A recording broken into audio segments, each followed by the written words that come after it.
2024లో ఆయన గెలుపు ఉందా, ఓటమి ఉందా మీ మాటల్లో? జగన్ గారు ఈ ఎలక్షన్ని కురుక్షేత్ర యుద్ధంగా 4 years బ్యాకే చెప్పారు. ఆయన నేషనల్ మీడియాలో ఎన్నో ఇంటర్వ్యూస్లో 2 years బ్యాక్ నుంచి this is a battle between ధర్మ అండ్ అధర్మ, దీన్ని ఫైట్ చేయాలా, కురుక్షేత్ర యుద్ధం అంత టఫ్గా ఉంటుందని ఫోర్సైట్ ఉన్నటువంటి వ్యక్తి. అండ్ ఇక్కడ ఆయన జాతకం ఏంటంటే ఆరుద్ర నక్షత్రం 4వ పాదం మిథున్ రాశికి చెందిన వ్యక్తి. సో ఆయన ఈజ్ లైక్ ఎ బటర్ఫ్లై అనమాట. మిథున్ రాశి అంటే ఏంటంటే దేని మీద కాన్సన్ట్రేషన్ ఉండదు. మిథున్ రాశికి ఉన్న ఇది ఒకటే, అంటే అన్నిటిలో టచ్ చేస్తారు. అందువల్లనే ఆయన చూడండి, మనకి రాజధానులు వచ్చేసరికి 3 రాజధానులు అన్నారు. ఎవరైనా ఒకటి పెట్టుకుంటారు ప్రాక్టికల్గా. అంటే డీసెంట్రలైజేషన్ ఆఫ్ పవర్, ఒక చోట కేంద్రీకృతం అవ్వకూడదు. తెలంగాణ నుంచి మనం నేర్చుకున్నాం, హైదరాబాద్ పోయింది కదా. సో అగైన్ అలాంటి సిచ్యువేషన్ రాకూడదు అన్న ఉద్దేశంతో, మంచి ఉద్దేశంతో చెప్పినా జనం ఏంటంటే మెటీరియలైజ్ అవ్వకపోతే నమ్మరు. సో ఆ విధంగా ఈయనకి ఈ రాశి మిథున రాశి, లగ్నం వచ్చేసరికి మీన లగ్నం. మీన లగ్నం, మీనం అంటే ఫిష్ అనమాట, దొరకదు. ఆయన పట్టుకుందామంటే ఎవరి వల్ల కాదు, జారిపోతుంది కంపల్సరీ. సో సోనియా గాంధీనే ఆయన చుక్కలు చూపించిన వ్యక్తులు ఇద్దరు. ఒకడు కేసీఆర్ గారు, నెక్స్ట్ మన జగన్ అన్న. అంటే ఈయన అసలు అన్ని నెలలు త్యాగం చేసి భార్యాపిల్లలకి దూరంగా ఉండి తర్వాత ఆయన గెలిచి తన సత్తా చూపించి ఎన్ని ప్రతిపక్ష పార్టీలు వచ్చినా నిమిత్త మాత్రులాగా ఉన్నాడు ఆయన. రానియండి, చేసుకొనియండి అని. అండ్ పోరాటం, ఒంటరి పోరాటం. ఆయన టైఅప్ చేసుకోవచ్చు కదా వేరే వాళ్ళతో, చేసుకోలేదు. ఎందువలన ఆయనకి ఆయన మీద ఉన్న నమ్మకం. ఇక్కడ ఈ యొక్క ధనుస్సు రాశిలో గురుడు మనం చూసుకున్నప్పుడు ఫ్రాంక్నెస్ ఉంది ఆయన దగ్గర. కానీ ఎవరు అర్థం చేసుకుంటారు? ఆయన స్టూడెంట్ ఏజ్నప్పటి నుంచి కూడా హైదరాబాద్ పబ్లిక్ స్కూల్లో ఆయన బెంచ్ మేట్ నాకు తెలుసు. Shivakumar and Banjara Hills Care hospital number 1 లో ఉంటాడు. మన కేర్ హాస్పిటల్ పక్కన భాస్కర్ మెడికల్ కాలేజ్ పక్కిల్లే. రెడ్డి నాయుడు గారు ఆయన ఎగ్జిక్యూటివ్ ఇంజనీర్గా, సూపరింటెండెంట్ ఇంజనీర్గా చేశారు. పోల సుబ్బయ్య ప్రాజెక్ట్ని కట్టింది డాక్టర్ రాజశేఖర్ రెడ్డి గారు ఉన్నప్పుడు ఈయన ఎగ్జిక్యూటివ్ ఆఫీసర్గా ఉండి అది పూర్తి చేశారనమాట. సో అప్పటి నుంచి రాజశేఖర్ రెడ్డి గారు పవర్లోకి రానప్పుడు, మినిస్టర్గా ఉన్నప్పుడు, సో అప్పటి నుంచి కూడా జగన్ గారు మాకు తెలుసు. కాబట్టి ఆయనకి ఏంటంటే హైదరాబాద్ పబ్లిక్ స్కూల్లో ఆయన సెలబ్రేట్ చేసుకున్నారు అక్కడ స్కూల్.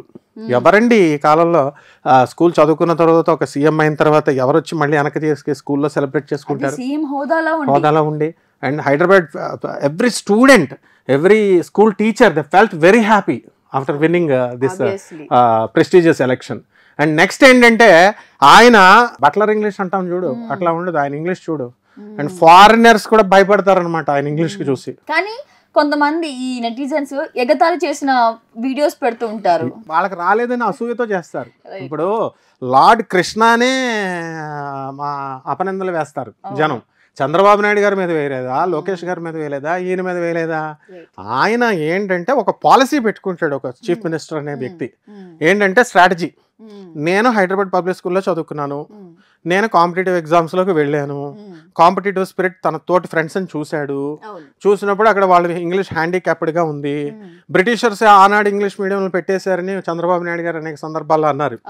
ఈయన పెట్టింది ఏంటి, నేను సాఫ్ట్వేర్ రంగంలో పెట్టానని ఈయన చెప్పుకోవట్లేదు చంద్రబాబు నాయుడు గారు. అలాగే ఇంగ్లీష్ మీడియం పునరుద్ధరించినటువంటి వ్యక్తి ఈయన. మొత్తం తెలుగు స్కూల్స్లో బాత్రూములు లేక ఓల్డెన్ డేస్లో ఆడపిల్లలకి ఎంత కష్టం అది ఆలోచించారా వీళ్ళు? ఈ విమర్శించేటటువంటి వాళ్ళు లేడీస్కి, ఆడపిల్లలకి బాత్రూమ్, వాళ్ళ పిల్లలు అందులో పంపితే కదా వీళ్ళకి తెలిసేది. వీళ్ళు ఇంగ్లీష్ మీడియంలో చదివించుకుంటారు. ఇప్పుడు సోకాల్డ్ ఎవరైతే క్రిటిసైజ్ చేస్తున్నారో, వీడియోస్ పెడుతున్నారో, ట్రోలింగ్లు చేస్తున్నారో, వాళ్ళ పిల్లల్ని, వాళ్ళ మల్లమల్ని కాళ్ళు పట్టుకొని మరి ఈ కేంద్రీయ విద్యాలయాల్లో, రైల్వే మిక్స్డ్ హై స్కూల్లో ఎంపీలకు రికమెండేషన్ అప్పుడు మాత్రం పనికొస్తాడు జగన్, అప్పుడు పనికొస్తాడు ఎమ్మెల్యేలు, ఎంపీలు. సో ఆ ఎంపీ కూడా పీకి పడేసాం. అందుకు వచ్చింది ఏంటంటే కేంద్రీయ విద్యాలయాల్లో వేస్ట్ వీళ్ళకి పొలిటీషియన్స్కి ఇచ్చి. ఎందుకంటే ఇంగ్లీష్ మీడియం యొక్క ఔన్నత్యాన్ని చూసినటువంటి దూరదృష్టితో కాంపిటేటివ్ వరల్డ్లో ఇంగ్లీష్ ఉండాలా, కమ్యూనికేషన్ ఉండాలా అని చెప్పి దాన్ని స్థాపించినటువంటి గొప్ప వ్యక్తి. అలాగే ఆయన స్కూల్స్ అన్నీ కూడా కంప్లీట్ సెంట్రలైజ్డ్ ఏసీ లాగా ఇంటర్నేషనల్ స్కూల్స్కి పంపించుకుంటున్నారు డబ్బులు కట్టి. వీళ్ళ ప్రిన్సిపల్ దగ్గర ఇలా కూర్చుంటారు, వాళ్ళు ఎమ్మెల్యేలైనా మినిస్టర్లైనా అలా చేతులు కట్టుకుని నుంచి ఉంటారు ఇప్పుడు కొన్ని ఫేమస్ ఇంటర్నేషనల్ స్కూల్స్లో. బికాస్ ద టీచర్ ముందు ఎవరు కూడా మాట్లాడడానికి సరిపోరు వీళ్ళు. సో అదే డీసెన్సీ భారతీయ విద్యా భవన్లో లోకేష్ చదివినప్పుడు చంద్రబాబు నాయుడు అంత డీసెన్సీ బిహేవ్ చేశారో ఆ ప్రిన్సిపల్ చెప్పుద్ది. ఇప్పుడు కూడా మేము నారావాళ్ళ ఫ్యామిలీ చంద్రబాబు నాయుడు గారు అబ్బాయి కాబట్టి బిల్డప్లు ఇవ్వడాలా ఏముండవు, వాళ్ళ మామూలుగా వెళ్ళడం మామూలుగా రావడం ఏమీ లేని ప్రజలే చెప్పుకుంటారనమాట, స్టోరీస్ క్రియేట్ చేసుకుంటారు. సో ఇంగ్లీష్ మీడియం స్కూల్స్ లో ఆయన స్టూడెంట్స్ కి ల్యాప్టాప్స్ ఇచ్చి టాబ్లెట్స్ ఇచ్చి అన్ని పెట్టి విద్యకి ఆరోగ్యానికి ఎవరు చేశారు? ఇప్పుడు ఆరోగ్యశ్రీ సడన్ గా హార్ట్ అటాక్ వస్తుంది, ఏ ప్రైవేట్ కార్పొరేట్ హాస్పిటల్ అయినా వాళ్ళకే ఉన్నాయి హాస్పిటల్స్, వాళ్ళు ఫ్రీగా ఇస్తారా? డాక్టర్ రాజశేఖర్ రెడ్డి చేసి చూపించాడు ఆరోగ్య పథకంలో. తర్వాత విద్య స్టూడెంట్స్కి కార్పొరేట్ విద్యా స్థాయికి ఫీజులు పెంచేస్తే చూస్తూ కూర్చున్నారు. ఈవెన్ బ్యూరోక్రాట్స్ కూడా ఎడ్యుకేషన్ దాంట్లో ఉన్న వాళ్ళు కంట్రోల్ చేయాల్సింది పోయి సిబిఎస్ఈ స్కూల్స్ని 30% మీరు ఎవ్రీ ఇయర్ హైక్ చేసుకోవచ్చు అని చెప్పినటువంటి గొప్ప మహానుభావులు కూడా కలెక్టర్స్లో ఉన్నారు. అటువంటిదంతా కూడా రెగ్యులరైజ్ చేశాడు, రాటిఫై చేశాడు, మాడిఫై చేశాడు, విద్యా విధానాన్ని విప్లవాత్మకంగా అంతా మార్చిపారేశాడు. అండ్ పక్షపాతంగా బయాస్డ్గా చెప్తున్నారు అనుకుంటారు, అన్బయాస్డ్గా చెప్తున్నాను. యాజ్ అ ప్రొఫెసర్ నేను చెప్తున్నాను, ఎందుకంటే విద్యా విధానానికి ఆరోగ్యానికి ఎమ్మెల్యేలు ఎంపీలు ప్రతి ఒక్క ఎమ్మెల్యే ఎంపీ చూసి నేర్చుకోవాలి ఆయన్ని. ఎందుకనంటే ఆరోగ్యం సడన్గా హార్ట్ అటాక్ వస్తే నీకు బిల్ ఇస్తున్నాడు ఆయన. అలా ఆరోగ్యశ్రీ పథకం పెట్టి వాళ్ళ డాడీ దగ్గర నుంచి కంటిన్యూ చేస్తున్నాడు. అలాగే విద్యకు వచ్చేసరికి నీకు నువ్వు నోరు తెరిచి ఆకరిడ్జ స్కూల్లో ఇలాంటి కొన్ని స్కూల్స్ ఉన్నాయి, హైలీ పేమెంట్ పెట్టేటటువంటి స్కూల్స్ ఉన్నాయి. పేర్లు ఎందుకు అని అందరికీ తెలిసిందే. వీళ్ళు వెళ్ళి మా ఇంటి పక్కనే స్కూల్ ఉండాలా, మాకు ఆ స్కూల్లోనే చేర్చాలా, ఎన్ని లక్షలైనా పెట్టి రేట్లు పెంచేసిందే ప్రజలు. అసలు ఈ పొలిటీషియన్ పిల్లలు అవనండి, ప్రజలు అవనండి. సో కార్పొరేట్ స్కూల్స్కి ధీటుగా ఆయన స్టార్ట్ చేశాడు. ఈ విషయంలో ఎవ్వరు కూడా నోరెత్తడానికి సరిపోరు. అండ్ ఇప్పుడు జాతకానికి వచ్చేసరికి ఆయనకి ఏంటంటే ఇప్పుడు మీన లగ్నం కాబట్టి ఇక్కడ మిథున రాశిలో గురుబలం కొంచెం తగ్గింది. ఆ తర్వాత ఇక్కడ ఆయనగా శని ఉన్నటువంటి పొజిషన్ మంచిగా ఉన్నప్పటికీ కూడా యోగకారకుడు అయినప్పటికీ కూడా రాజయోగాన్ని ఇస్తాడు. ఇచ్చి ఏం చేస్తాడు, విత్ అన్పాపులర్ చేసేస్తారు.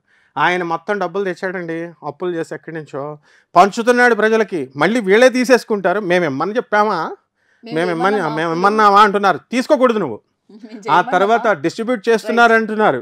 వెల్ఫేర్ యాక్టివిటీస్ అన్నీ తీసుకుంటున్నారు. When you are criticising him you should not. ఆయన చంద్రబాబు నాయుడు అయినా అవ్వచ్చు, ఈయనైనా అవ్వచ్చు, పరిపాలన ఎవరు చేసినా సరే ప్రజలే rulers. Who is Jagan, who is Chandrababu Naidu, వాళ్ళు కాదు, ప్రజలే పాలకులు. This is democratic country. అందువలన ప్రజలు వీళ్ళు వెల్ఫేర్ యాక్టివిటీస్ తీసుకోకుండా మాట్లాడాల. ఓటింగ్ 100% వేరు వీళ్ళు.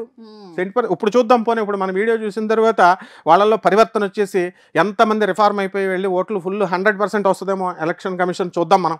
వేరు కబుర్లు మాత్రం చెప్తారు. కాబట్టి ఇక్కడ జాతక రీత్యా జగన్ గారికి అన్బయాస్డ్గా చెప్తున్నాం మనం. ఎంత మెజారిటీతో మన అత్యధిక మెజారిటీతో వస్తుంది. ఇప్పుడు చూడమ్మా, నేను రాజమండ్రి వెళ్ళా, I visited Vijayawada, I visited almost Guntur, every part of Andhra Pradesh. అక్కడ ఏం చెప్పుకుంటున్నారు, జగన్ గారు బద్దకస్తులను చేసేస్తున్నారు, ఆటో వాళ్ళకి డబ్బులు ఇచ్చారని జలసీతో మిగతా వాళ్ళు. ఆటో వాళ్ళు అంటలేదు కదా, మహిళలందరికీ ఇంటికి తీసుకొచ్చి రేషన్ బియ్యాలు అవి ఇవి certificates, volunteers, government teachers reverse అయిపోయారు, నోటిఫికేషన్స్ వేయట్లేదంటే ఎంతమందికి వేస్తారు? గవర్నమెంట్ కూర్చోపెట్టి మేపాలా రిటైర్ అయ్యేదాకా. సో ఆయనకు తెలుసు, ఎందుకంటే పాలసీస్ చేసేది ఆయన కాదు, ఆయన క్రింద ఉన్నటువంటి ఎడ్యుకేషన్ డిపార్ట్మెంట్ ఉంది, సిఎస్లు ఉన్నారు, తర్వాత వాళ్ళంతా ఉన్నారు, వాళ్ళ సలహాలు ప్రిన్సిపల్ సెక్రటరీస్ ఉన్నారు, వాళ్ళ సలహాల మీద ఆయన నడుస్తాడు. మళ్ళీ ఏపీలో ఫ్యాన్ ఎగరబోతుందా? ఫ్యాన్ ఎగురుతుంది. ఇప్పుడు సార్ మీ ఇందాక అన్నట్టుగా మెజారిటీ, హై మెజారిటీ అని చెప్తున్నారు. మీ ప్రకారంగా ఆరోస్కోప్ ప్రకారంగా ఎన్ని సీట్లు వచ్చాయి? 130 పైన వస్తాయి అన్నమాట. 130 is the figure because he is ఆరుద్ర నక్షత్ర జాతకుడితను. 4 నెంబర్ రావాలా, 130 మనం కౌంట్ చేస్తే 4 వస్తుంది. So there is every chance. అంటే వీళ్ళు కూడా ఇల్యూజన్స్లో ఉంటారనమాట. 175 వచ్చేస్తాయి, 170 వచ్చేస్తాయి, వాళ్ళకి తెలుసు. 75 అంత సీన్ ఉండదు ఎప్పుడు కూడా. ఎప్పుడైనా సరే గవర్నెన్స్ కొంతకాలం 5 సంవత్సరాలు చేసిన తర్వాత కొత్త ఒక వింత, పాత ఒక రోత. చంద్రబాబు నాయుడు దింపేలేదా, కేసీఆర్ని దింపేలేదా? కొత్త వచ్చేసరికి ఒకసారి ఛాన్స్ ఇద్దాం. ఎవరంటే ఒకసారి అదైతే ఛాన్స్ ఇచ్చేస్తారా? ఇప్పుడు నువ్వు చంద్రబాబు నాయుడు పరిపాలన బాగా చేస్తున్నాడు, కేసీఆర్ పరిపాలన బాగా చేస్తున్నాడు అని అనుకున్నప్పుడు, నీకు అంత స్టాండర్డ్ మైండ్ ఉన్నప్పుడు కొత్తగా ఒక వ్యక్తి వచ్చి అడిగితే ఇవ్వరు మీరు. కానీ మీ ఫికిల్నెస్ ఉంది కాబట్టి, జనాల్లో స్టాండర్డ్నెస్ లేదు కాబట్టి ఇస్తారు. మళ్ళీ అదే మేము మళ్ళీ కొత్తగా మేము ఇంకొక కొత్త తరంగా కొత్త రకంగా చేస్తామంటే ఆటోమేటిక్గా ఈ ప్రజలు ఇన్ఫ్లుయెన్స్ అవుతారు, డెఫినెట్గా వేస్తారు. అందువల్ల coming to the opposite person contestant, ఆ పార్టీలో ఉన్న వాళ్ళకి పాపం ఈయనకి గురుడు ఇక్కడ గోచార రీత్యా మనకి రవి గారిది తులారాశికి వచ్చింది. ఈ తులారాశి గోచార రీత్యా మనకి అష్టమంలో గురుడు ఉన్నాడు. అష్టమ గురుడు కొన్ని కష్టాలు పెడతాడు, ఓట్లు దగ్గరికి అంటే అప్పుడు అప్పులు ఇప్పిస్తాడు బాగా. అప్పుడు ఏ పనైనా ఇల్లు కడుతున్నారు అనుకోండి, అష్టమకురుడి యొక్క ప్రభావం ఎలా ఉంటుందంటే అడగకుండా నీకు కావాలా డబ్బులు, నీకు కావాలా డబ్బులు అని పాపం పట్టుకొచ్చేస్తారు, ఇల్లు పూర్తి చేయిస్తారు. ఆ విధంగా ఈయనకు ఉన్నటువంటి పరిస్థితి రీత్యా ఇక్కడ షష్టమ రాహు ఉన్నాడు. ఇది ఒకటి కాపాడుతుంది. చక్కగా శత్రువర్గం అంతా కూడా కొంచెం ఈయనకి ఫ్యాన్స్గా మారి ఆయనకు కూడా చక్కగా ఓట్లు వేస్తారు. But here is the Magna enmity.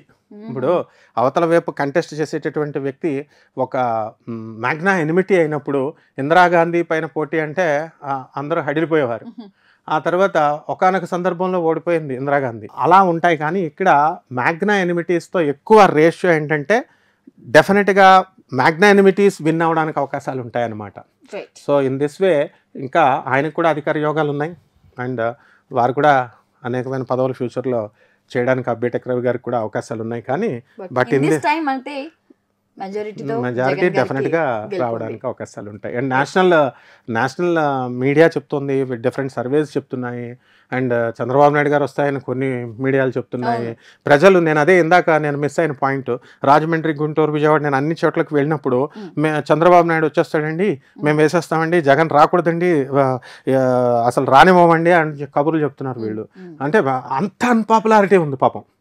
అలాగే అట్ ద సేమ్ టైం సమంగా మేము జగనే వస్తాడండి, బ్లైండ్గా మేము చెప్తున్నాం జగనే వస్తాడండి అని చెప్పేవాళ్ళు. వాళ్ళు జగన్ పార్టీ ఏమో అని నేను క్రాస్ ఎగ్జామిన్ చేశాను, కాదు వాళ్ళు.